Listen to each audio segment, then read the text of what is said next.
നമോ ഭഗവതേ വാസുദേവായ. ശ്രീകൃഷ്ണ പരമാത്മനേ നമഃ. രാമായ രാമഭദ്രായ രാമചന്ദ്രായ വേധസേ രഘുനാഥായ നാഥായ സീതായാം പതയേ നമഃ. ശ്രീരാമ രാമ രാമ ശ്രീരാമചന്ദ്ര ജയ. ശ്രീരാമ രാമ രാമ ശ്രീരാമഭദ്ര ജയ. ശ്രീരാമ രാമ രാമ സീതാഭിരാമ രാമ. ശ്രീരാമ രാമ രാമ ലോകാഭിരാമ രാമ. ശ്രീരാമ രാമ രാമ രാവണാന്തക രാമ. ശ്രീരാമ മമ ഹൃതി രമതാം രാമ രാമ. ശ്രീരാഘവാത്മാ രാമ. ശ്രീരാമ രമാപദേ. ശ്രീരാമ രമണീയ വിഗ്രഹ നമോസ്തുതേ. നാരായണായ നമോ നാരായണായ നമോ നാരായണായ നമോ നാരായണായ നമ. ശ്രീരാമനാമം പാടി വന്ന പൈങ്കിളിപ്പെണ്ണേ, ശ്രീരാമചരിതം നീ ചൊല്ലിടൂ മടിയാതെ. ശാരിക പൈതൽ താനും വന്ദിച്ചു വന്ദ്യന്മാരെ, ശ്രീരാമസ്മൃതിയോടെ പറഞ്ഞു തുടങ്ങിനാൾ. എല്ലാ ഭക്തമക്കൾക്കും എൻ്റെ വിനിതമായ പ്രണാമം. മക്കളെ, എല്ലാവർക്കും ഈശ്വരകൃപയും ശാന്തിയും സമാധാനവും എല്ലാം ഈശ്വരൻ നൽകണമെന്ന് പ്രാർത്ഥിക്കുന്നു. ആയുസ്, ആരോഗ്യം, രോഗശാന്തി എല്ലാ മക്കൾക്കും നന്മ, ഈശ്വരകൃപ എല്ലാവരെയും ഞാൻ ഭഗവാനിൽ അർപ്പിക്കുന്നു. ലോകാസമസ്ത സുഖിനോ ഭവന്തു. നമുക്ക് രാമായണം ബാലിയെ വധിക്കാനുള്ള ആണ് രണ്ടാമത്തെ പ്രാവശ്യം. ആദ്യം ഒരു യുദ്ധം ചെയ്ത് സുഗ്രീവൻ രക്തമൊക്കെ ഛർദ്ദിച്ച് ഓടി രക്ഷപ്പെട്ടു. അതിന് ഭഗവാനെ ഒത്തിരി പരിഭവമൊക്കെ പറഞ്ഞ് എന്നെ ചതിച്ചതാണ്, എന്നെ കൊല്ലണം, ഇപ്പം കൊന്നൂടെ എന്നൊക്കെ ചോദിച്ച്. അപ്പോൾ ആളിനെ തിരിച്ചറിയാൻ വേണ്ടിയിട്ടായിരുന്നു. അങ്ങനെ ഇപ്പം ലക്ഷ്മണ നീ ഒരു പുഷ്പമാല കെട്ടി കഴുത്തിലിട്ട് വിടാൻ പറഞ്ഞു. അങ്ങനെ വിട്ടു. ബാലിയെ പോയി വിളിച്ചു, വാടാ യുദ്ധത്തിനെന്ന് പറഞ്ഞു. അങ്ങനെ ബാലി കച്ച കെട്ടി മുറുക്കി ഇറങ്ങുക. താര തടഞ്ഞു. ഞാൻ ഇതുപോലെ ഒരു അംഗദൻ വനത്തിൽ പോയപ്പോൾ ഒരു ശ്രുതി ഇങ്ങനെ പരന്നെല്ലാവരും അറിഞ്ഞു. ഇതുപോലെ സഖ്യം ചെയ്തേക്കാണ് ശ്രീരാമനും ദശരഥ മഹാരാജൻ്റെ മകനായ ശ്രീരാമനും സുഗ്രീവനും കൂടെ സഖ്യം ചെയ്തൊക്കെ ഇരുകൂട്ടർക്ക് അങ്ങോട്ടും ഇങ്ങോട്ടും സഹായം ചെയ്യാമെന്ന് അത് ഞാൻ അറിഞ്ഞ്, അതുകൊണ്ട് പോകുന്നത് ആലോചിച്ച് പോകേണ്ടതൊക്കെ വളരെ വീണ് പ്രാർത്ഥിച്ച് പറഞ്ഞിട്ടെന്ന് താരച്ച ഭാര്യ. എന്നിട്ട് ബാലി വക വെക്കാതെ നില്ലടാന്നും പറഞ്ഞ് ഇറങ്ങി ചാടി പുറപ്പെട്ടു യുദ്ധത്തിന്. അങ്ങനെ സുഗ്രീവൻ ഒരിടി കൊടുത്തു. അതിനുശേഷം ബാലിയും തിരിച്ച് ഇങ്ങോട്ടും അങ്ങോട്ട് വലിയ യുദ്ധമായി. ചാടിപ്പതിക്കുകയും കൂടെ കുതിക്കുകയും മാടിത്തടുക്കയും കൂടെ കൊടുക്കയും ഓടിക്കഴിക്കയും വാടി വീർക്കയും മാടി വിളിക്കയും കോപിച്ചടുക്കയും മുഷ്ടിയുദ്ധപ്രയോഗം കണ്ടു നിൽപ്പവർ ദൃഷ്ടികൾ കുളിർക്കയും കണ്ടോ നിന്നവർക്കെല്ലാം കണ്ണിന് കുളിർമയുണ്ടായി. അത്ര നല്ല യുദ്ധമാണ് കണ്ടുകൊണ്ടിരിക്കാൻ. ചിലർക്ക് യുദ്ധം കാണാൻ ഭയങ്കര രസമാണ്. അപ്പോൾ ഇവരുടെ ഈ യുദ്ധം കണ്ടുകൊണ്ട് നിന്നവർക്ക് കണ്ണിന് നല്ല സുഖം തോന്നി. കുളിർക്കയും വാഴ്ത്തി സ്തുതിക്കുന്നു. ആ യുദ്ധം എങ്ങനെയാ സ്തുതിക്കുന്നത്? കാലനും കാലകാലം താനുമുള്ള പോരെന്ന് വെച്ചാൽ യുദ്ധം, പോർ. അതായത് ഉപമ പറയുക, ഈ സുഗ്രീവൻ്റെയും ബാലയുടെയും യുദ്ധം കണ്ടാൽ യമനും, അതായത് കാലൻ, നമ്മളെല്ലാം സംഹരിക്കുന്ന കാലൻ, ആ കാലനും ഒരു കാലനുണ്ട്. ഭഗവാന്റെ ആജ്ഞപ്രകാരമാണ് കാലന്മാർ വരുന്നത്. അയാളുടെ തൊഴിലാണ് കാലൻ. ആ കാലനും യഥാർത്ഥ കാലനായ പരമേശ്വരനെ. അപ്പോൾ അവർ രണ്ടും ചെയ്യുന്ന യുദ്ധം പോലെ തോന്നിക്കുന്നത്, അവർക്ക് രസം തോന്നുന്നത് കണ്ടുകൊണ്ട് നിൽക്കുക. കാലനും കാലൻ താനും ഉള്ള പോർ ബാലി സുഗ്രീവ യുദ്ധത്തിന് ആദൃഢം. അതുപോലെ ഇരിക്കുന്നു. കാലനും കാലകാലനായിരിക്കുന്ന പരമേശ്വരൻ തങ്ങളുടെ യുദ്ധം പോലെ ഇരിക്കുന്നു. ഈ യുദ്ധം കണ്ടിട്ട് രണ്ടു സമുദ്രങ്ങൾ തമ്മിൽ പൊരുപോലെ, ഒരേപോലത്തെ രണ്ട് സമുദ്രങ്ങൾ തമ്മിൽ എങ്ങനെയാ പൊരുതിയാൽ, അല്ലെങ്കിൽ രണ്ട് ശൈലങ്ങൾ തമ്മിൽ പൊരുമ്പോലെയും രണ്ട് പർവ്വതങ്ങൾ തമ്മിൽ യുദ്ധം ചെയ്യുന്നത് പോലെയും കണ്ടവരാർത്ത് കൊണ്ടാടി പുകഴ്ത്തിയും കണ്ടീല വാട്ടം ഒരുത്തനുമേതുമേ. രണ്ടുപേരും അത്രയ്ക്ക് നല്ല യുദ്ധം. വന്നിട്ട് ആർക്കും ഒരു വാട്ടമൊന്നുമില്ല. നല്ല ശക്തിയായിട്ട് തന്നെ രണ്ടുപേരും അങ്ങോട്ടും ഇങ്ങോട്ടും യുദ്ധം ചെയ്യുന്നുണ്ട്. അച്ഛൻ കൊടുത്തൊരു മാല ബാലിക്കും കൊണ്ട് അച്യുതൻ നൽകിയ മാല സുഗ്രീവനും. അതായത് ഭഗവാൻ രാമൻ പറഞ്ഞതനുസരിച്ചാണല്ലോ ലക്ഷ്മണൻ ഒരു പൂമാല കെട്ടി കഴുത്തിലിട്ട് കൊടുത്തത്, ആൾ മാറാതിരിക്കാൻ. രണ്ടുപേരെയും കണ്ട തിരിച്ചറിയാൻ വേണ്ടി. കഴിഞ്ഞ പ്രാവശ്യം യുദ്ധം ചെയ്തപ്പോൾ അതുകൊണ്ടാണല്ലോ രണ്ടുപേരെയും തിരിച്ച് ആരാ എന്നത് വ്യക്തമായില്ല. ബാലി ആരാ സുഗ്രീവൻ ആരാന്ന് തിരിച്ചറിയാൻ പറ്റാത്തതുകൊണ്ട് ഭഗവാൻ അവിടെ അമ്പ അയക്കാഞ്ഞത്. അതുകൊണ്ടാണ് അദ്ദേഹത്തിന് അത്രയും വിഷമം ഉണ്ടായി, രക്തമൊക്കെ ഛർദ്ദിച്ച് പേടിച്ച് ഓടിയതൊക്കെ. പക്ഷേ ഇപ്പം അച്ഛൻ കൊടുത്തൊരു മാല, അച്ഛൻ എന്ന് പറഞ്ഞാൽ ബാലിയുടെ അച്ഛൻ ദേവേന്ദ്രനാണ്. അപ്പോൾ ദേവേന്ദ്രൻ കൊടുത്തൊരു മാല ബാലിക്കും, അതുപോലെ അച്ഛൻ തന്നെ ശ്രീരാമൻ കൊടുത്ത മാല സുഗ്രീവൻ്റെ കഴുത്തെ പൂമാല ലക്ഷ്മണനെ കൊണ്ട് കെട്ടിച്ച് കഴുത്തിലിട്ടിട്ടാണ് വിട്ടേക്കുന്നത്. ഭേദമിൽ ഒന്നുകൊണ്ടും തമ്മിലെങ്കിലും ഭേദിച്ചത് അർക്കതനന് വിഗ്രഹം സാധുവും ഏറ്റം വന്ന്. കണ്ടാൽ എല്ലാവർക്കും ഒരു ഭേദമൊന്നും തോന്നുന്നില്ല, രണ്ടും ഒന്നുപോലെ തന്നെ, എങ്കിലും തമ്മിൽ ഒന്നുപോലെ തന്നെ തോന്നും. എങ്കിലും ഭേദിച്ചത് അർക്കതനന് വിഗ്രഹം ശരീരം. അർക്കതനന് വെച്ചാൽ സൂര്യപുത്രനായ സുഗ്രീവന് വിഗ്രഹ ശരീരം. സാധവും ഏറ്റം കലർന്നു സുഗ്രീവനും ക്ഷീണം തോന്നുന്നു. രണ്ടുപേരും മെല്ലെ നിന്നെങ്കിലും കുറച്ച് ക്ഷീണം ആർക്കാ ഉള്ളത്? സുഗ്രീവന്. ബാലി നല്ല ശൗര്യമാർന്ന അതിഭയങ്കരമായ യുദ്ധം ആരെയും ജയിക്കുന്നവനാ. അപ്പം സുഗ്രീവൻ അത്രയ്ക്ക് അങ്ങോട്ട് ഒക്കത്തില്ല. അതുകൊണ്ട് സുഗ്രീവന് ക്ഷീണമുണ്ടെന്ന് തോന്നിക്കുന്നു. അത് സാധവും രണ്ടുപേരും തമ്മിൽ ഒക്കും, എന്നാലും ഭേദിച്ചത് അർക്കതനേന്, അത് സൂര്യതനേന് സുഗ്രീവന് എത്രമാത്രം വിഗ്രഹ ശരീരത്തിന് ക്ഷീണമുണ്ട്. സാധവും ഏറ്റം കലർന്ന സുഗ്രീവനും ഖേദമോടെ രഘുനാഥനെ നോക്കിയും അഗ്രജ മുഷ്ടി പ്രഹരങ്ങൾ ഏൽക്കയാൽ സുഗ്രീവൻ ഏറ്റവും തളർച്ചയുണ്ടെന്നത് കണ്ടു കാരുണ്യം കലർന്നു.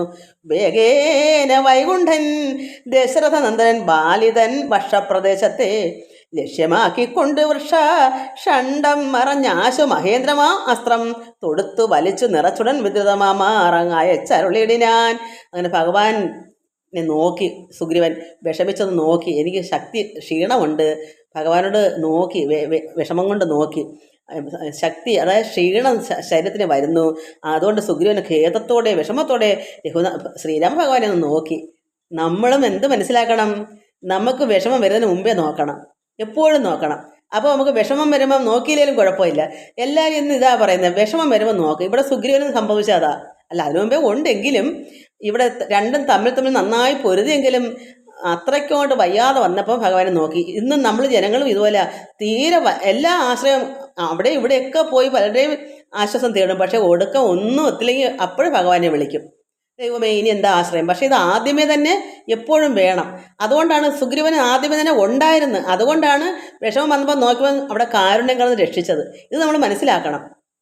സുഗ്രീവനും ഭഗവാനോട് സഖ്യം ചെയ്ത് സന്തോഷമായിട്ട് ഒന്നായി ലയിച്ച് നിൽക്കുന്ന ഭക്തനായിട്ട് നിൽക്കുക, രണ്ടുപേരും ഭഗവാന്റെ ഭക്തനായിട്ട് നിൽക്കുക. സുഗ്രീവനും അങ്ങോട്ടും ഇങ്ങോട്ടും സഹായിക്കാനും അത്ര ആത്മാർത്ഥം നിന്ന്.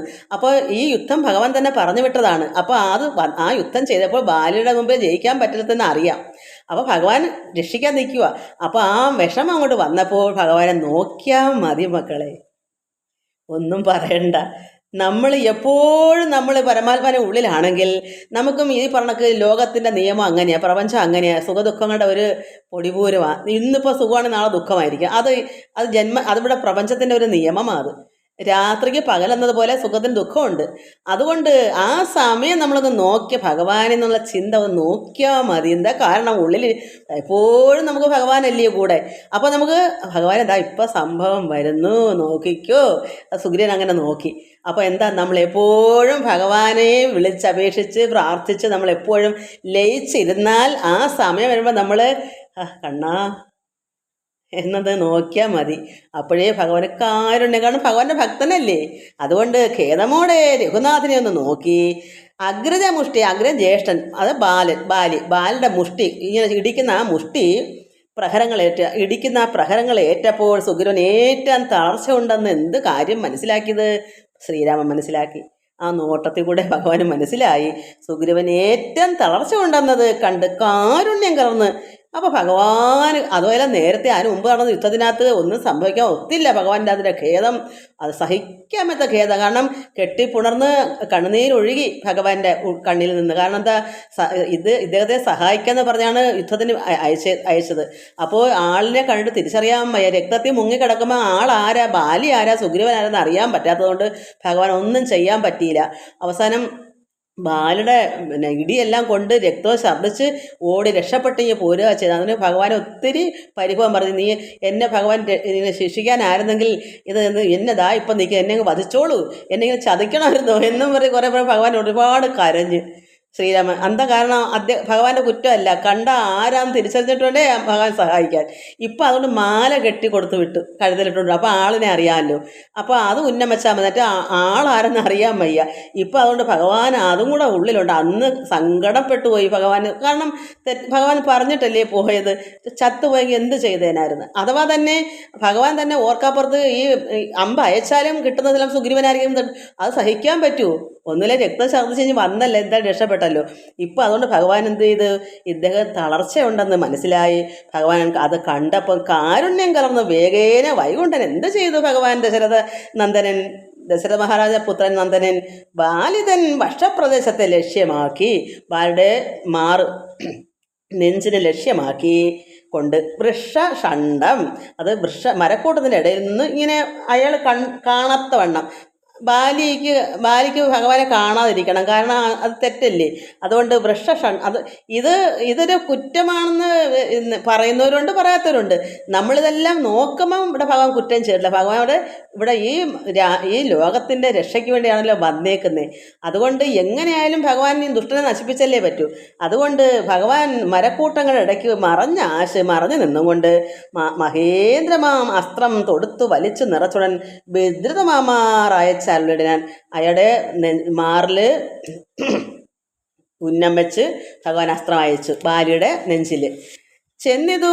ബാലിതൻ മാറിൽ തറച്ചളവ് മാറിൽ തറച്ച് കൊണ്ട് ആ അസ്ത്രം ചെന്ന് ബാലിയുടെ ബാലിതൻ മാറിൽ തറച്ചളവ് ഒന്നങ്ങ് അലറി. അങ്ങനെ കൊണ്ടപ്പോൾ തന്നെ ഒരു അലറക്കം അങ്ങ് അലറി. എന്ത് ചെയ്തു? ബാലി അങ്ങ് വീണ് ഒന്നങ്ങ് അലറി വീണിടിനാൻ ബാലിയും.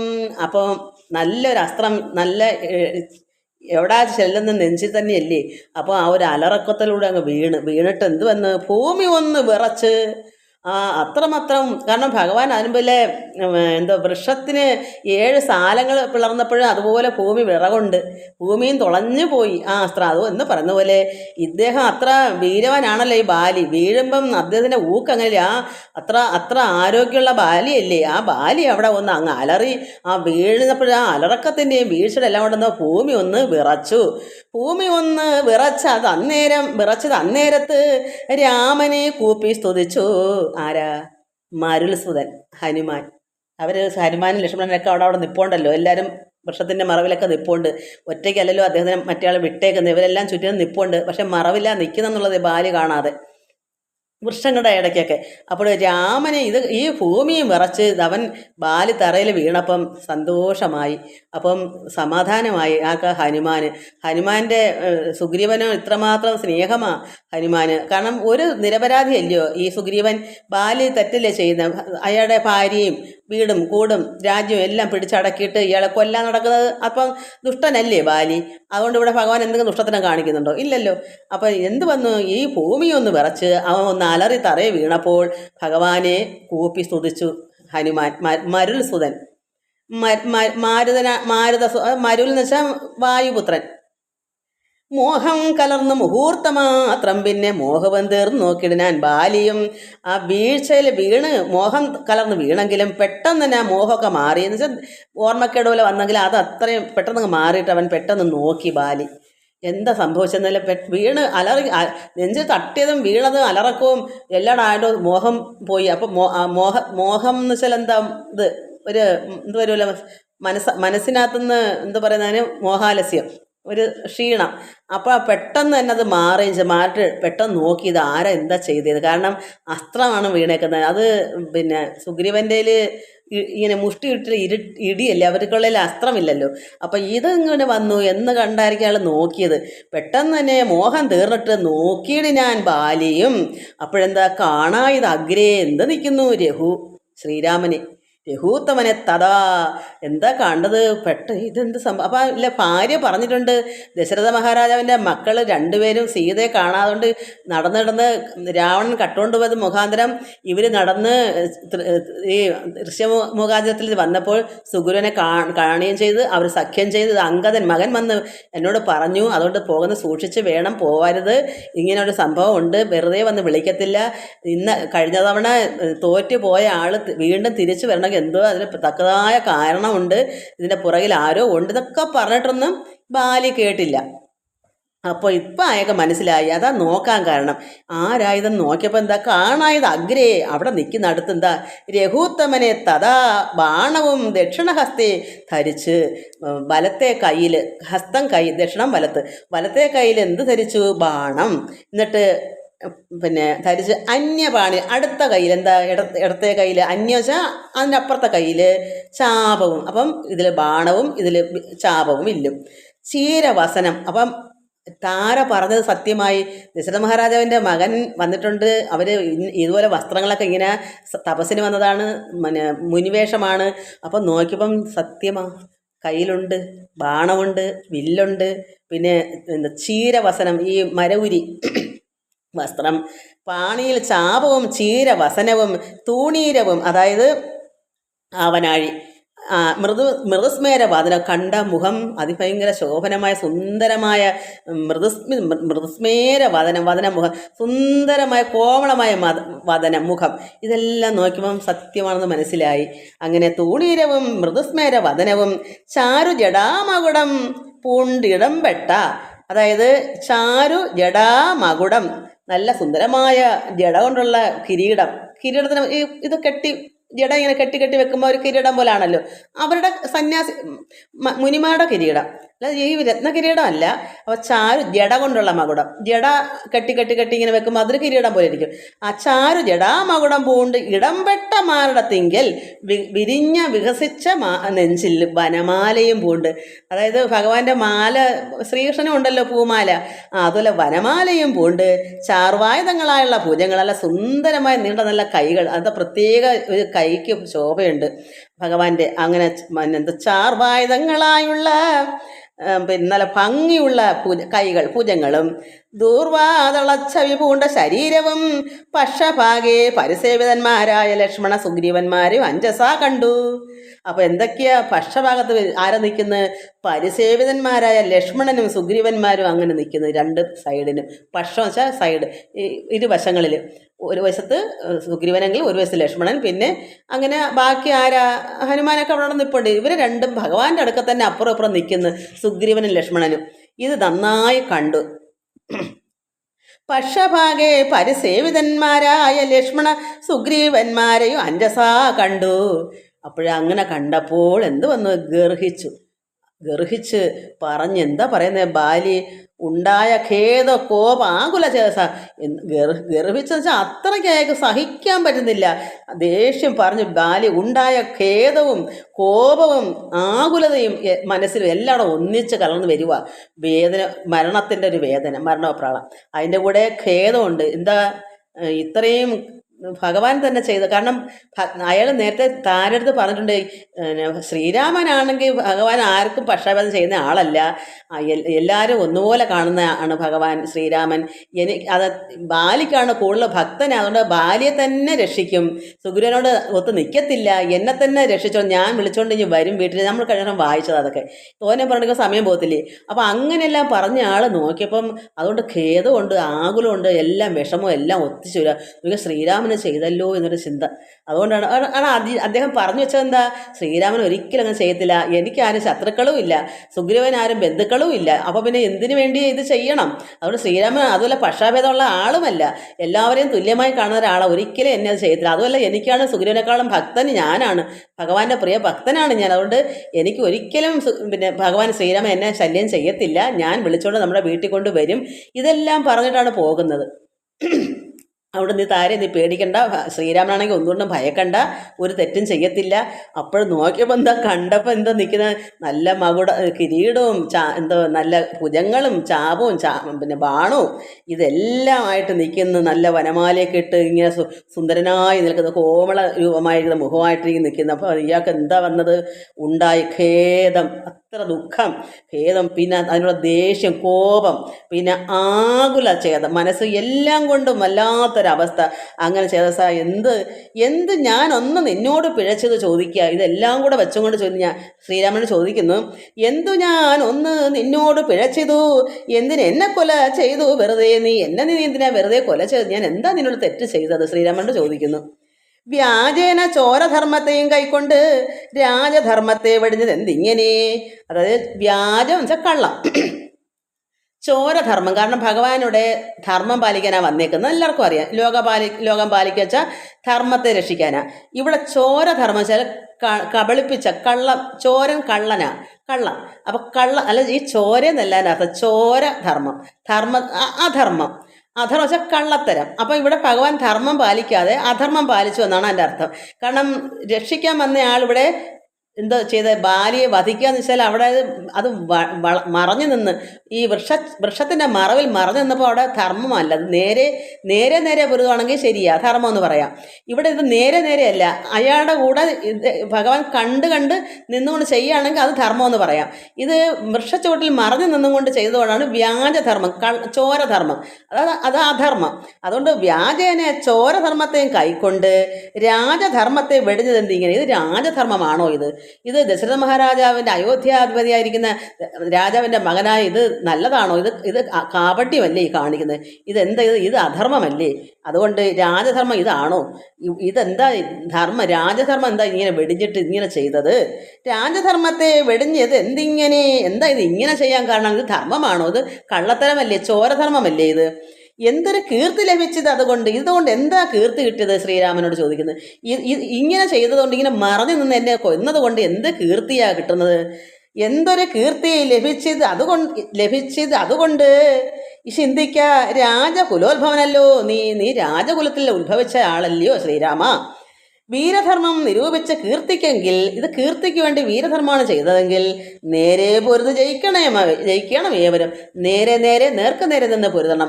ഇത് വീരധർമ്മം, അത് വീരവാനെന്നുള്ള വീരധർമ്മം നിരൂപിച്ചാണ് ഇത് ചെയ്തെങ്കിൽ, അതിനുള്ള കീർത്തിക്കാണിത് ചെയ്തെങ്കിൽ, ബാലിയെ വധിച്ചുള്ള കീർത്തി കിട്ടണമെങ്കിൽ നേരെ പൊരുതണമായിരുന്നു. എന്നോട് കണ്ട് പൊരുത്, ഒളിച്ചു നിന്ന് അല്ല ചെയ്യേണ്ടത്. വീരധർമ്മം ഉണ്ടാക്കി കീർത്തിക്കാണ് ചെയ്തെങ്കിൽ നേരെ പൊരുത് ജയിക്കണം ഏവനും, ആരായാലും അതങ്ങനെ ചെയ്യണം. എന്തൊന്ന് സുഗ്രീവനാ കൃതമായതും. ഈ സുഗ്രീവൻ ഇങ്ങനെ സഹായിച്ചോണ്ട് എന്ത് സുഗ്രീവൻ താങ്കൾക്ക് തന്നു, എന്ത് ചെയ്തു തന്നു, എന്ത് നന്മ ചെയ്തിട്ടാണ് ഇതിങ്ങനെ അദ്ദേഹത്തിനൊത്തുനിന്ന് ചെയ്തത്? മറ്റെന്നാൽ കൃതമല്ലാഞ്ഞതും ഞാൻ എന്താണ് ചെയ്തു തരാതിരിക്കേണ്ടുന്നത്? ഇത് രണ്ടുപേരും ഒന്നുപോലാണല്ലോ ഭഗവാൻ. അപ്പോൾ അദ്ദേഹം എന്താണ് എന്നെക്കാളും അതിയായിട്ട് തന്നത്? ഞാൻ എന്താണ് ഇരുന്നത്? രക്ഷോവരൻ തവ പത്നിയെ കട്ടതിന് അർക്കാത്മജനെ ശരണമായി പ്രാപിച്ചു. രാവണൻ സീതയെ കട്ടതുകൊണ്ട് അർക്കാത്മജനെ, സൂര്യപുത്രനെ, അത് സൂര്യപുത്രനാ, അത് അർക്കാത്മനെ ശരണമായി പ്രാപിച്ചു. കാരണം സീതയെ നേടിക്കൊടുക്കാൻ, അതുകൊണ്ട് അയാളെ ശരണമായി പ്രാപിച്ചവരാണ് ഇദ്ദേഹത്തിനെ കൊന്നത്. അങ്ങനെയാണ് ചെയ്തതെങ്കിൽ അർക്കാത്മനെ ശരണമായി പ്രാപിച്ചു നിഗ്രഹിച്ചു ഭവാൻ എന്നെ എന്നാകിലോ. വിക്രമം മാമകം കേട്ടറിയുന്നില്ലേ? അങ്ങനെയാണ് എന്നെ കൊന്നതെങ്കിൽ സുഗ്രീവനെ സഹായിക്കാം എന്ന് പറയുമ്പോൾ അതിന് പകരമായി ഭാര്യയെ കൊല്ലുന്നു കൊടുക്കണമെന്നാണ് പറഞ്ഞത്. കാരണം അയാളെ രക്ഷയ്ക്ക് വേണ്ടി അയാൾക്ക് ഭാര്യയെ കൊല്ലണമല്ലോ. അയാൾക്ക് ജീവിതം എല്ലാം നശിച്ചു കിടക്കില്ലേ, വീടില്ല, കൂടില്ല, രാജ്യമില്ല, ഭാര്യയില്ല. ബാല്യ കണ്ട ഉടനെ ഇയാളെ കൊല്ലുകയും ചെയ്തു സുഗ്രീവൻ. അതുകൊണ്ട് ഈ സീതയെ ഞാൻ കണ്ടുപിടിച്ച് തരാം, എൻ്റെ ശത്രുവായ ഭാര്യയെ കൊല്ലാനുള്ള തീരുമാനത്തിലാണ് എന്നെ വധിച്ചതെങ്കിൽ, അതാണ് രക്ഷോവരന്തവ പത്നിയെ കട്ടതിന് അർക്കാത്മനെ ശരണമായി പ്രാപിച്ചു നിഗ്രഹിച്ചു ഭവാൻ എന്നെ എന്നാകിലോ. അങ്ങനെയാണ് എന്നെ കൊന്നതെങ്കിലോ. വിക്രമം മാമകം കേട്ടറിയുന്നില്ല. എൻ്റെ പരാക്രമം താങ്കൾ കേട്ടിട്ടില്ലേ? ഈ ലോകത്ത് ഞാൻ അത്രമാത്രം ശക്തനല്ലേ? ആരറിയാത്തത്? 3 ലോകത്തിലും വീരനാം എന്നോട് ബാഹുപരാക്രമം. ഈ 3 ലോകത്തിൽ എന്നെ ആരാ അറിയാത്ത? എൻ്റെ കൈകളുടെ പരാക്രമം, കൈ, ഈ കൈയുടെ ശക്തി ആർക്കാ? ഈ ലോകത്തിൽ ആർക്കാ എന്നെ പറ്റി അറിയാത്തത്? അതുകൊണ്ട് ലങ്കാപുരത്തെ ത്രികുടാചലത്തോടും ശങ്കാവിഹീനം ദശാസിനോടും കൂടെ ബന്ധിച്ച് ഞാൻ അരനാഴിക കൊണ്ട് നിന്നെ അന്തികേ വച്ച് തൊഴുതേനും ആദരാൽ. ഞാനിത് എൻ്റെ കൈയുടെ പരാക്രമം ലോകത്ത് എല്ലാവർക്കും അറിയാം. ആരാ ഇതറിയാത്തത്? ഈ 3 ലോകത്തിലും വീരനാണ്, ഞാനൊരു വീരനാണ്. എൻ്റെ കൈയുടെ പരാക്രമം, ഞാൻ ലങ്കാപുരത്തെയും ത്രികുടാചലത്തെയും ശങ്കാവിഹീനം, യാതൊരു പ്രയാസം കൂടാതെ ദശാസിനെ, രാവണനെ കൂടെ ബന്ധിച്ച് ആ ത്രികുടാചലവും പിന്നെ ലങ്കയും രാവണനെയും കൂടെ ബന്ധിച്ച് അരനാഴിക കൊണ്ട് ഞാൻ ഈ അന്തികെ താങ്കളുടെ ശ്രീരാമൻ്റെ അടുത്ത് കൊണ്ടുവച്ചിട്ട് ഞാൻ തൊഴുത് നിൽക്കുമായിരുന്നല്ലോ. സുഗ്രീവനെ കൊണ്ട് അത്രയൊന്നും പറ്റത്തില്ല, ഞാൻ അത്രമാത്രം വീരവാനാണല്ലോ, എനിക്കും ഇത് ചെയ്യാൻ പറ്റുമല്ലോ, ഞാൻ എന്നെ കൊണ്ട് ഒക്കാഞ്ഞിട്ടാണോ ഞാൻ ഇതെല്ലാം അരനാഴി കൊണ്ട് ചെയ്ത് ഇവിടെ കൊണ്ട് കാൽക്കൽ വെച്ച് ശ്രീരാമനെ തൊഴുത് നിൽക്കുമായിരുന്നല്ലോ. അപ്പോൾ അങ്ങനെയുള്ള എന്നോടാണോ ഇങ്ങനെ ചെയ്തത്? ഞാൻ എന്ത് ചെയ്ത് ഞാൻ എന്താ തരാത്തത്? ഇത് ഞാൻ ചെയ്ത് തരുമായിരുന്നല്ലോ, എന്നെ ഇങ്ങനെ വധിക്കണമായിരുന്നോ?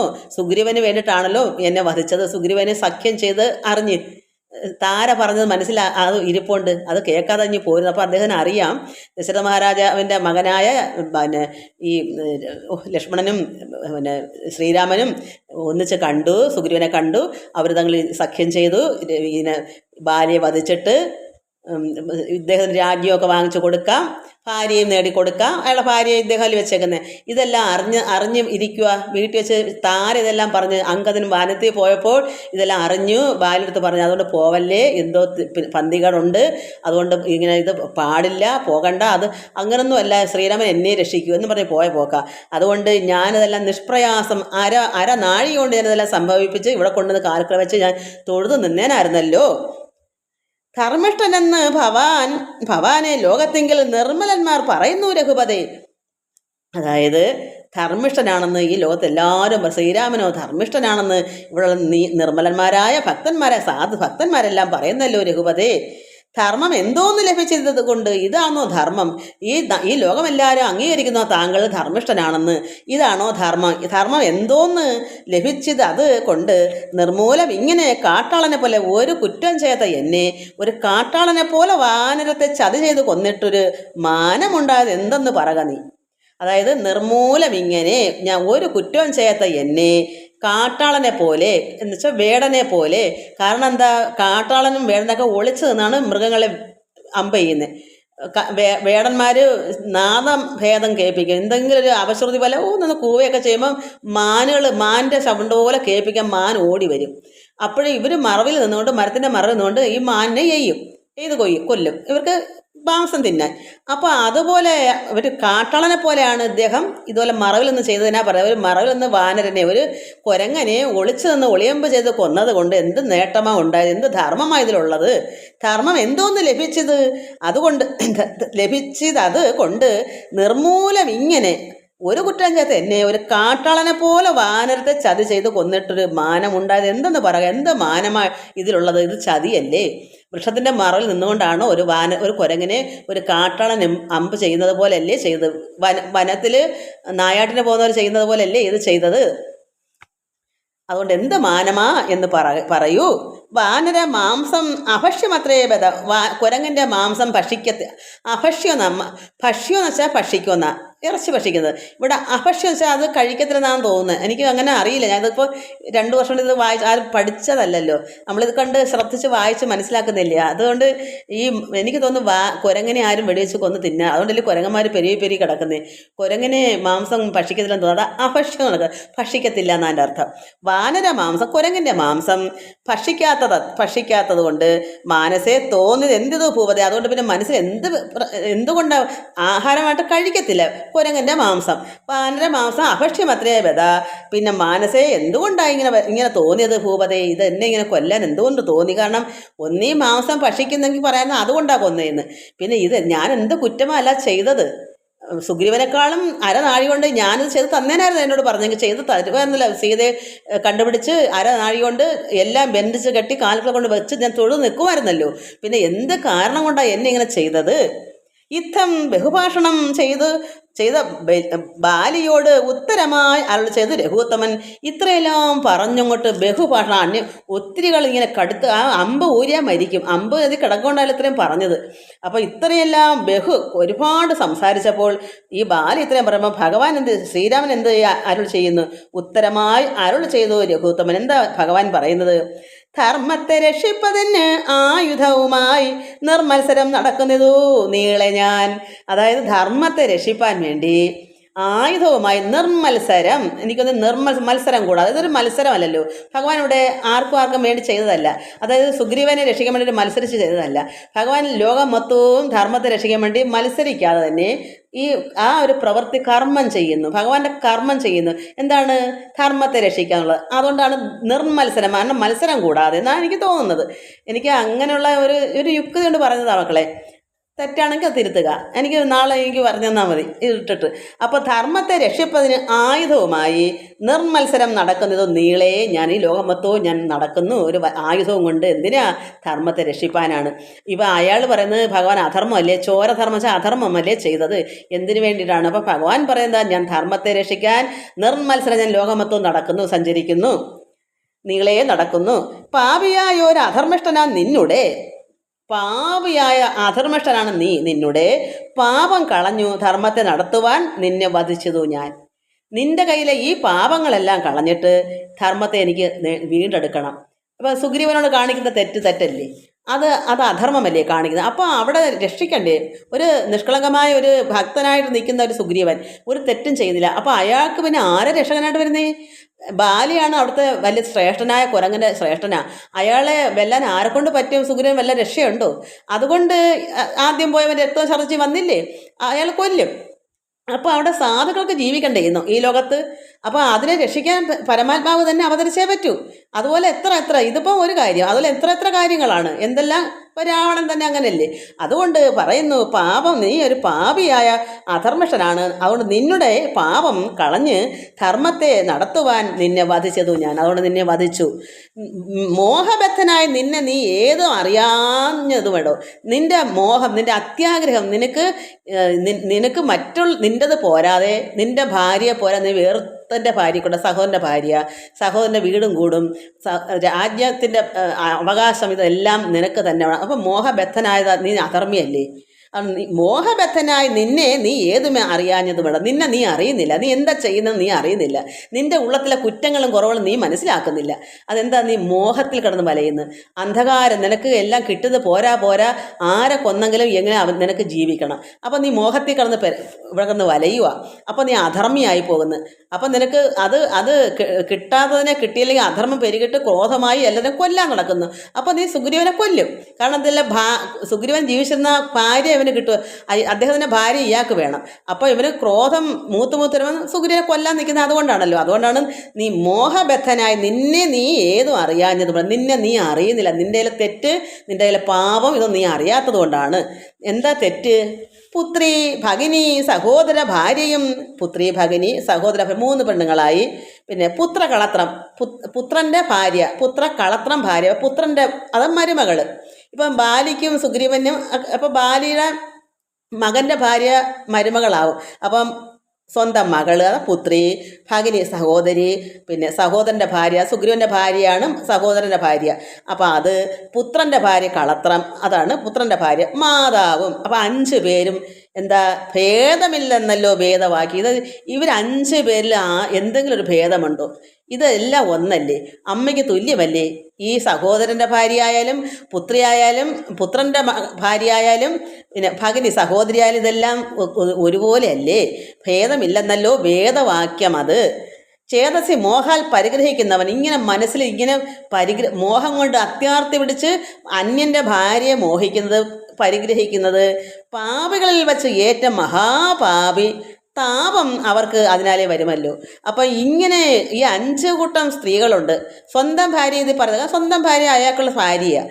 അത് അന്യൻ്റെ സഹോദരൻ്റെ ഭാര്യ, മകള്, സഹോദരി, പുത്രൻ്റെ ഭാര്യ, ഇങ്ങനെ ഉള്ളതെല്ലാം തുല്യമല്ലേ? ഒരുപോലെയല്ലേ? അവരെ നീ കൈക്കലാക്കാന്ന് പറഞ്ഞാൽ അതിൻ്റെ അർത്ഥം എന്താ? നീ പാപിയല്ലേ? അപ്പം പാപികളിലും വച്ചും ഏറ്റവും മഹാപാപിയാണ്. അവർക്ക് എന്ത് താപം, ഇതിപ്പോൾ താപിച്ച് കിടക്കുന്നത്. അതുകൊണ്ടാണ് നിന്നെ ഞാൻ വധിച്ചത്. നിന്റെ കയ്യിലെ തെറ്റ്, നിന്റെ അധർമ്മം കൊണ്ടാണ് ഞാൻ നിന്നെ വധിച്ചത്. താപം അവർക്ക് അതിനാലേ വരുമല്ലോ. അതുകൊണ്ട് ഇവിടെ ആരും നിനക്കൊരു തെറ്റും ചെയ്തില്ല. നിന്റെ കർമ്മഫലമാണ് നീ ഇപ്പോൾ അനുഭവിക്കുന്നത്. നീ മഹാഭാവിയാണ്. അതുകൊണ്ട് നിനക്ക് താപം, നിന്നെ ഇപ്പം വധിച്ച് നീ ദുഃഖം അനുഭവിക്കുന്നത്. അല്ലാതെ ഇവിടെ ആർക്കും ഒരു ദോഷം ചെയ്യുന്നില്ല. ഞാനിവിടെ നീളെ സഞ്ചരിക്കുന്നു. അധർമ്മത്തെ മാറ്റി ധർമ്മം രക്ഷിക്കാൻ വേണ്ടി ഞാൻ നീളെ മത്സരമില്ലാതെ ഞാൻ എല്ലായിടും സഞ്ചരിക്കുന്നു. അക്കൂട്ടത്തിൽ നിന്നെ കിട്ടി, നിന്നെ വധിച്ചു. ഇതെന്താ തെറ്റ് ചോദിച്ചു ഭഗവാൻ. മര്യാദ നീക്കി നടക്കുന്നവർകളെ ശൗര്യമേറെ നൃപന്മാർ നിഗ്രഹിച്ചതാ, ധർമ്മസ്ഥിതി വരുത്തും ധരണീതലേ നിർമ്മലാത്മാ നീ നിരൂപിക്ക മാനസേ. അപ്പോഴും നിർമ്മലാത്മാവെന്ന് വിളിക്കുന്നത് എന്താ കാരണം? അവൻ്റെ തെറ്റിനെ ശിക്ഷിച്ചല്ലോ. അവൻ ചെയ്ത തെറ്റിന് നല്ല വധം കൊടുത്തു. പിന്നെ നിർമ്മലാത്മാവ് ഇനി അവൻ ഒന്നും തെറ്റ് ചെയ്യുന്നെങ്കിൽ വേണ്ടേ നിർമ്മലാത്മാവെന്ന് വിളിക്കാതിരിക്കേണ്ട കാര്യമുള്ളൂ. അവൻ്റെ തെറ്റിന് നല്ല ശിക്ഷയാണ് കൊടുത്തത്. ഇപ്പം അവനെ നിർമ്മലാത്മാവെന്ന് ഭഗവാൻ വിളിച്ചു. അപ്പം മര്യാദ നീക്കി. എന്താ മര്യാദ നീക്കുന്നത്? അവൻ ഈ പറഞ്ഞതെല്ലാം അവൻ പാലിച്ചുകൊണ്ടിരിക്കുക. അന്യൻ്റെ ഭാര്യയെ ഒക്കെ എടുത്ത് രാജ്യമൊക്കെ അവൻ സ്വന്തമാക്കി മറ്റവനെ കൊല്ലാൻ ശ്രമിക്കുന്നു. അതുകൊണ്ട് മര്യാദ ഇല്ലാതെ നടക്കുന്ന അവറുകളെ, നിന്നെ പോലുള്ളവരെ, ബാല്യെ പോലുള്ളവരെ, അങ്ങനെ നടക്കുന്ന അവറുകളെ ശൗര്യമേറും നൃപന്മാർ നിഗ്രഹിക്കും. ശൗര്യം വെച്ചാൽ എന്താ? നല്ല ശൗര്യവാനായിട്ടാണ് ശ്രീരാമൻ വന്നേക്കുന്നത്. ശൗര്യമേറും രാജാക്കന്മാർ ഇങ്ങനെ പാപികളെ നിഗ്രഹിച്ചതാ. എന്നിട്ട് ധർമ്മസ്ഥിതി വരുത്തും ധരണീതലെ. ഈ ഭൂമിയിൽ ഇങ്ങനെയുള്ള നൃപന്മാർ, ശൗര്യമേറുന്ന നൃപന്മാർ ഈ ഭൂമിയിൽ ഇങ്ങനെ വന്ന് ധർമ്മസ്ഥിതി, ദുഷ്ടന്മാരെ നിഗ്രഹിച്ച് വധിച്ചിട്ട് ധർമ്മനീതി നടത്തും. നിർമ്മലാത്മാ, അത് നീ മനസ്സിലാക്കൂ, നീ നിരൂപിക്കുക മാനസ, നീ അത് മനസ്സിലാക്കൂ. ഇതാണ് ഞാൻ ചെയ്തത്. അതുകൊണ്ട് ഇവിടെ എന്താ അധർമ്മം ഞാൻ പാലിച്ചത്? നീ പറ. നിൻ്റെ കയ്യിൽ അധർമ്മം കൊണ്ടല്ലേ ഇത് സംഭവം? ഞാൻ അതിനായിട്ടാണല്ലോ വന്നത്. ഞാനിവിടെ അവതരിച്ചത് അതുകൊണ്ടാണ്. ഞാനിവിടെ ഭൂമിയിൽ ധരണീതിലെ ഞാൻ വന്നത് അതുകൊണ്ടാണ്. ധർമ്മം രക്ഷിക്കാൻ വേണ്ടി തന്നെയാണ് ഞാൻ നീളേ ആയുധം കൊണ്ട് നടക്കുന്ന. അപ്പം വന്നപ്പോൾ നിന്നെ കിട്ടി. അതുകൊണ്ട് നിർമ്മലാത്മാ, നീ നിരൂപിക്കാം മാനസേ. ലോകവിശുദ്ധി വരുത്തുവാനായിക്കൊണ്ട് ലോകപാലന്മാർ നടക്കും എല്ലായിടവും. ഈ ലോകത്തെ വിശുദ്ധി വരുത്താൻ വേണ്ടി, ഈ ധർമ്മം രക്ഷിക്കാൻ വേണ്ടി, അശുദ്ധിയെല്ലാം പോകാൻ വേണ്ടി, എന്നുവെച്ചാൽ അധർമ്മമെല്ലാം നശിപ്പിക്കാൻ വേണ്ടി എന്ത് വരുന്നു? ലോകപാലന്മാർക്കേ പറ്റൂ. ഒരു രാജ്യത്തെ രാജാവിന് നടക്കത്തില്ല. ആ രാജ്യം പാലിക്കാനേ ആ രാജാവിന് അധികാരമുള്ളൂ. പക്ഷെ ലോകപാലന്മാർ ചെന്ന പരമാത്മാവ്, ലോകത്തിൻ്റെ നാഥനാ ലോകപാലന്മാർ. അപ്പോൾ ഭഗവാൻ പരമാത്മാവായ ഭഗവാൻ പരബ്രഹ്മമൂർത്തി ശ്രീരാമനായിട്ടോ ശ്രീകൃഷ്ണനായിട്ടോ പിന്നെന്താ പറയുക, ഏത് അവതാരം, നരസിംഹമൂർത്തിയായിട്ടോ ലോകപാലന്മാർ അങ്ങനെയുള്ളവരാണ്. അങ്ങനെ നടക്കും, എല്ലായിടവും നടക്കും. ലോകപാലന്മാർക്കേ നടക്കൂ. ലോകപിതാവായിരിക്കുന്ന പരമേശ്വരന് മാത്രമേ ലോകം പാലിക്കാൻ പറ്റൂ, ഇങ്ങനെ രക്ഷിക്കാൻ പറ്റൂ. ഇപ്പം നമുക്ക് പ്രധാനമന്ത്രിയായിരിക്കുന്ന നരേന്ദ്രമോദിയോ അവർക്കൊക്കെ ഈ ഇന്ത്യ ഭരിക്കാനേ പറഞ്ഞിട്ടുള്ളൂ. ഈ ലോകം മൊത്തവും പറ്റത്തില്ല. ലോകം മൊത്തം നടക്കുന്ന ആർക്കാ അവകാശം? പരമാത്മാവിനാണ്. അദ്ദേഹം അതിന് അവതരിക്കുന്നു, ലോകം മൊത്തം രക്ഷിക്കുന്നു, അധർമ്മത്തെ മാറ്റി ധർമ്മം നടത്തുന്നു. ഇത് അങ്ങനെയുള്ള ലോകപാലന്മാരാണ് ഈ ശ്രീരാമനും ശ്രീകൃഷ്ണനും ഒക്കെ. നരസിംഹമൂർത്തി അങ്ങനെ വന്നത്. അപ്പോൾ അങ്ങനെ എല്ലാം. അതുകൊണ്ട് ലോകവിശുദ്ധി വരുത്തുവാനായിക്കൊണ്ട് ലോകപാലന്മാർ നടക്കും, എല്ലായിടവും ഇങ്ങനെ ഉണ്ട്. ഏറെ പറഞ്ഞു പോകായവരോട് ഇതും പാപത്തിനായവരും പാപികൾക്ക് ഏറ്റവും. ഇങ്ങനെയുള്ള പാപികൾക്ക് ഇതൊക്കെ തന്നെയാണ് പറഞ്ഞേക്കുന്നത്. ഇത്തമരുൾ ചെയ്തതൊക്കവേ കേട്ട് ആശു ചിത്ത വിശുദ്ധി ഭവിച്ചു കവീന്ദ്രനും. ഇത്രയെല്ലാം പറഞ്ഞപ്പോൾ അവന് ബോധമുണ്ടായി. ഇത് അവൻ അറിയാതെ കടന്നുപോയി. അവൻ ചെയ്തെല്ലാം ശരിയെന്ന് അവൻ്റെ വിചാരം. അവൻ്റെ സ്വന്തം സഹോദരനെ അവൻ ദ്രോഹിക്കുന്ന. അതിന് ശ്രീരാമൻ എന്താ? ഇതൊക്കെയാ അതുകൊണ്ട് അവൻ ധരിക്കുന്നത് അവൻ ഒരു തെറ്റും ചെയ്യുന്നില്ലെന്നാ ബാലി. ഇപ്പം ഇത്രയും ഭഗവാൻ പറഞ്ഞപ്പോൾ അവന് മനസ്സിലായി. യുദ്ധം അരുൾ ചെയ്തൊക്കവേ കേട്ട് ഭഗവാന്റെ ഈ വചനങ്ങളെല്ലാം കേട്ടപ്പോൾ ചിത്തവിശുദ്ധ അവൻ്റെ മനസ്സിന് വിശുദ്ധി ഭവിച്ചു കവീന്ദ്രനും. നമുക്കിനി അടുത്ത പ്രാവശ്യം വായിക്കാം ഇതിൻ്റെ ബാക്കി. എല്ലാവർക്കും നമസ്കാരം. നല്ലതായത്, എനിക്ക് ഭയങ്കര ഇഷ്ടമാണ്. നിങ്ങൾക്ക് ഇഷ്ടമാണോ? ആണെങ്കിൽ കമൻസ് പറയൂ. ഞാൻ കമൻസിൻ്റെ എല്ലാ കാര്യങ്ങളൊക്കെ ഭാഗത്തും പറയുമ്പോൾ എല്ലാ മക്കളുടെയും പേര് പറയുന്നുണ്ട്. അതിനകത്ത് പറയാം. അതേപറ്റി എല്ലാത്തിലും കൂടെ പറ്റാത്തതുകൊണ്ടാണ്. എല്ലാവർക്കും നമസ്കാരം മക്കളെ. എനിക്കത് ഭയങ്കര ഇഷ്ടമാണ്. എന്ത് രസമാണ് അത് രാമായണം. സത്യത്തിൽ നിങ്ങൾക്കത് ഇഷ്ടപ്പെടുന്നുണ്ടോ? എനിക്കത് അറിയാത്തതുകൊണ്ടാണ്. ഒന്ന് കമൻസ് ചെയ്യൂ. ഹരിവും ഹരിവും ഹരിവും.